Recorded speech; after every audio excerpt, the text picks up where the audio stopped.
Hello everyone, Mason here. How are you doing?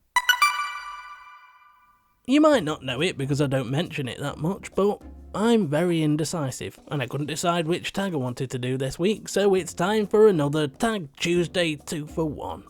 This time I'm mashing up the personal rules for reading tag created by MJ from Reading This Life and the book snob tag created by Tia and All the Books. The links to both those channels, as well as the ones that I tag later in the video, will be left in the description. Alright then, let's get going. Do you strive to read every day? If yes, do you do anything special to carve out time for your reading? Well, this isn't a great start, is it? I would love to sit here and lie to you, I really would. In fact, there's nothing that I want more at this very moment. Unfortunately, I'm not a liar. So, I can't. Ugh, integrity, what a curse. No, the answer is no. I just don't have time to do it every single day, if I'm being honest. There are other things that I like to do. Spending time with my partner, going for walks when I can, staying up to date with Booktube, watching TV, writing, eating, sleeping, bathing. There's just too much to do in any given day. I'm sorry. I'm not sorry. Adaptation Snob. Do you always read the book before you see the movie?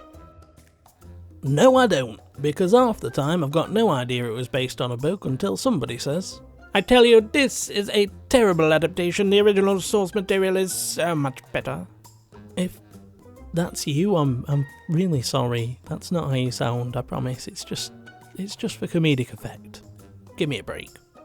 Seriously though, I try as hard as I can to view adaptations as entirely different entities, because if I didn't, I would never forgive Peter Jackson for making Frodo and Sam argue in The Return of the King when they didn't do that in the book, and that's definitely not a grudge that I hold. Yes it is! Screw Peter Jackson, screw him forever! Sometimes, and I know this is hard to believe as a reader, adaptations are better than the source material. At least in my opinion. I was briefly obsessed with the Annihilation movie. I thought it was mint. Couldn't stand the book though. Couldn't stand it. Do you mainly stay reading within your favourite genre, or do you experiment?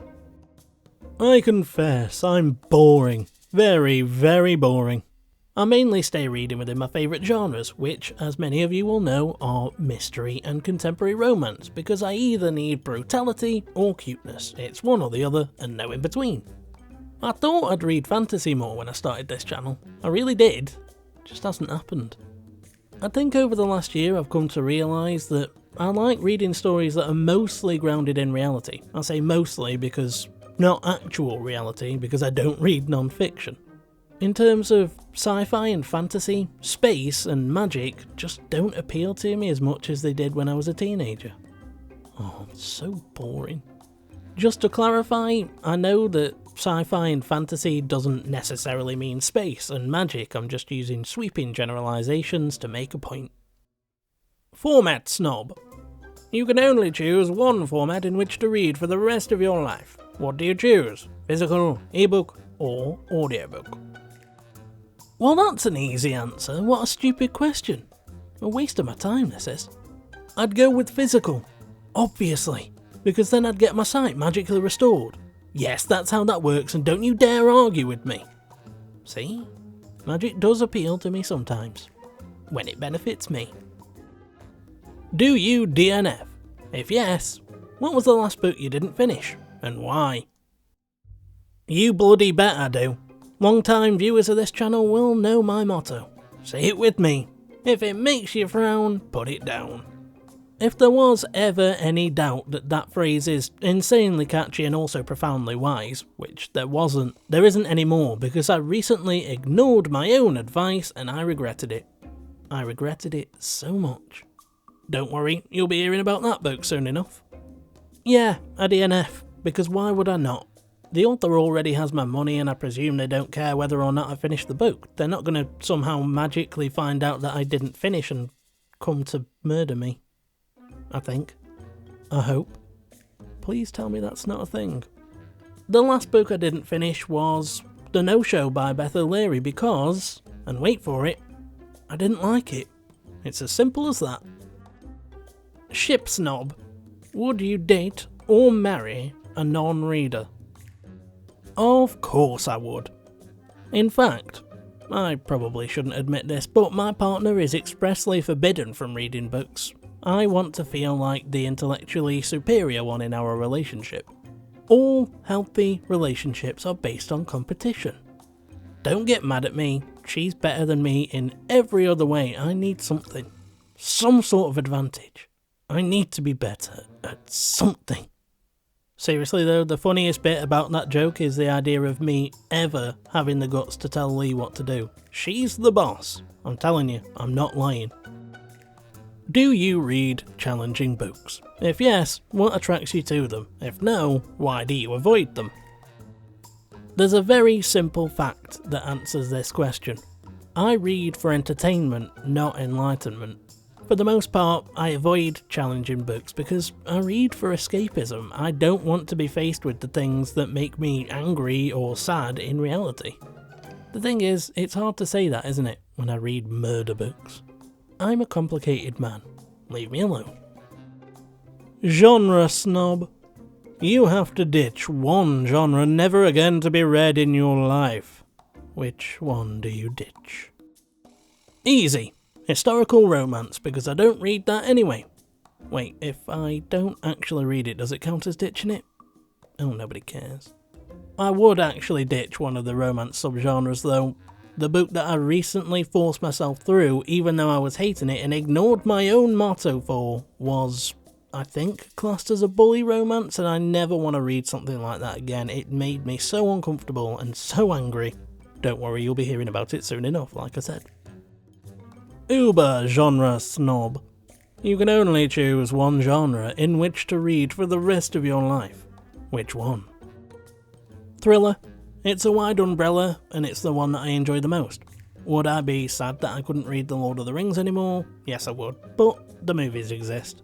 On balance, I enjoy thriller more than I enjoy fantasy, so it's just an easy choice. I need my death and intrigue, okay? Leave me alone! Why are you judging me? Why? You snob. Community snob. Which genre do you feel receives the most snobbery from the bookish community? That depends on what kind of snobbery we're talking about. I think contemporary romance is unfairly looked down upon because people dismiss it as if it's just fluffy nonsense that has no intellectual value. On the other hand, fantasy is placed upon a pedestal. In either case, the author has a massive challenge ahead of them. Somebody writing a contemporary romance has to work really hard to make sure that they're not dismissed as trash, but somebody writing fantasy has to meet incredibly high expectations from the fantasy fandom. Snobbery Recipient.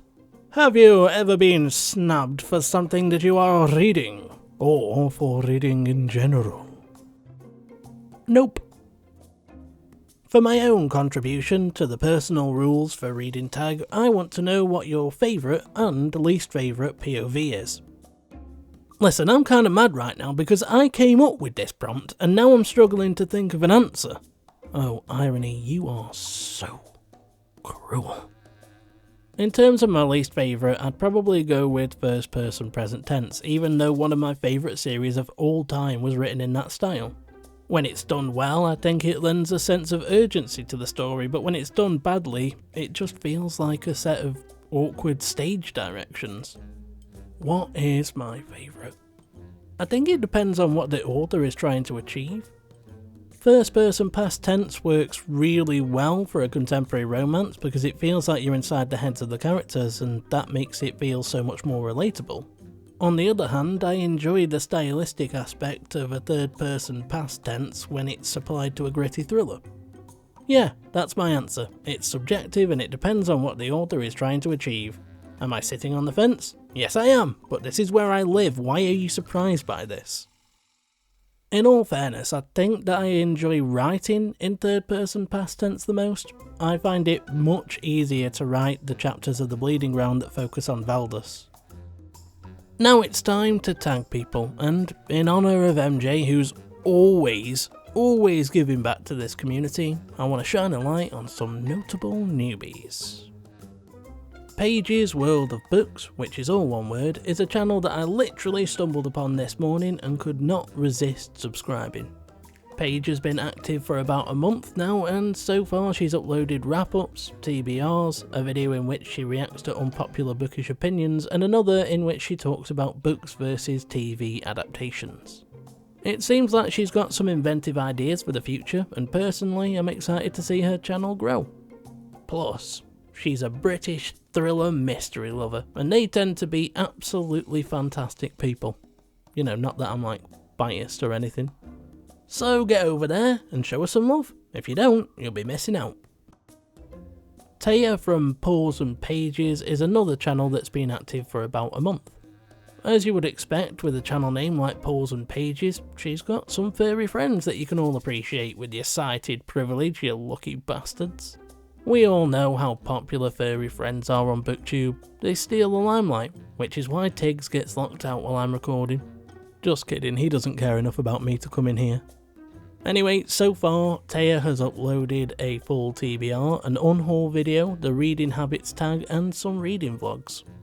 I've personally enjoyed every video that I've watched so far, and she seems like a lovely person, so once again, show her some love.